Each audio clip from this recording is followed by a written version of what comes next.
it's hard to get used to not having a pay packet. Yeah. I think that's the hardest first lesson that you learn. Yeah, I mean, I was so glad I had sold the house because I had this quite healthy looking bank account, so I didn't freak out. And I had 2 teenagers, and so that kind of I kind of mapped it. It'll be all right. Like it'll take me a year, and then we'll be fine. It always takes longer than that, though. But I think learning to look at money differently. I think that's actually a really important thing, because when you're employed, you get this pay packet, and you have to do better and show your results to get, and then you have to go and ask for a pay rise, or you have to kind of constantly ask for more or do more to get more, or whatever it is.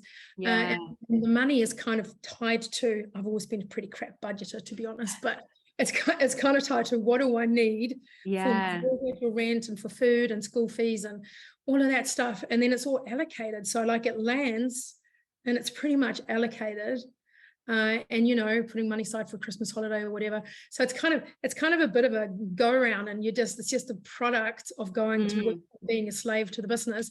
And then when you become self-employed, I think money loses its value in some ways, but it becomes more of a tool. I think you get less, I think you're less scared of it.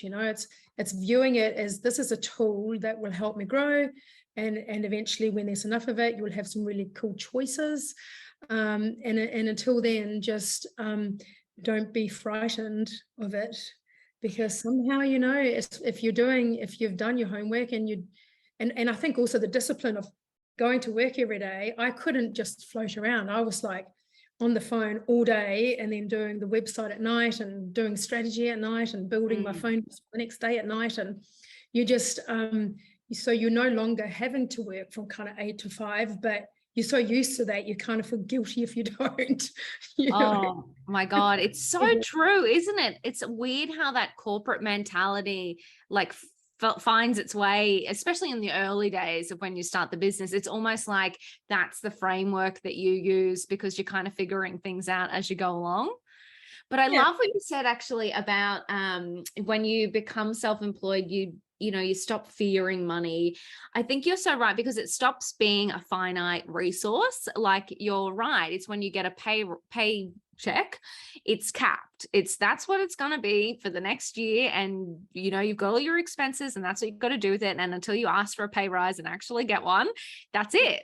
Yep. Whereas in your business, it's kind of like, yes, there's a bit of hustle in the early days while you're building it up, but it's infinite. Like, you literally have an infinite earning potential. So, the harder or the smarter or the more successful you are, or whatever, that becomes unlimited, which is pretty exciting. It is exciting, and it's massively motivating. And I think that's fine for that to be motivating. I don't think it's absolutely. Right? Yeah.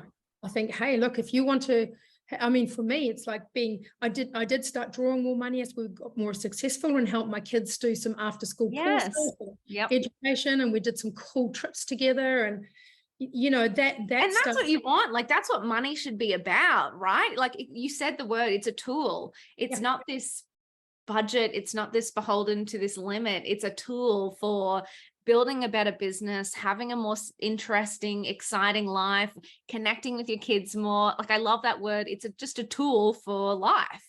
Yeah, totally. And you shouldn't, and it's exciting. I think it keeps it motivating too, because you go, gosh, I remember when we celebrated our monthly revenue being this, and I look back on that, and I have really fond memories of it, because I'm so excited at these small. I have screenshots. I took screenshots at different milestones. Isn't it funny? It's cool though. It is really cool. It's so rewarding. I mean, and that's the motivating part, right? Like, and I think you keep kind of moving the goalposts. Like, I'm a shocker for going, oh, we're going to get to this point. And then we get to that point, and I go, oh, yeah, no, I'm not ready yet. I'm going to get to this point, And I don't think that will ever stop, because I think it's competitive, and it keeps you motivated. And, and then you start realizing that there are so many choices. And when maybe you finish your business journey, if you exit, that there's actually some really cool things you can do when you don't have to worry about money, in terms of adding value to your community or your country. Or whatever. And I look forward to being able to do some of that as well. in the future. You're so right. Like someone once said to me, money and impact shouldn't be mutually exclusive. So, you know, it's people who are trying to do good things in the world shouldn't not want to earn money, you know, because the more money you have, the more that you can actually do, the bigger impact you can make, you know, the more you can enhance the community in which you live. Like, I just love that idea of, yeah, don't cap your earning potential, because that means you have this now tool to give back and to do more exciting things for the community. Yeah, and for your team. And, you know, I think all of those things, you know, that all of a sudden you can afford to go for a really nice dinner and buy champagne, you know. Are you speaking you know, my language? Yes. yeah. And, you know, and I'm such a sanguine personality. I've got to have a bit of fun. Otherwise I start to, you know, so, you know, and so you just drag the team with you, and you can afford to do sort of more stuff and more fun stuff, and sharing it with a team is also so much more fun than doing it on your own, you know.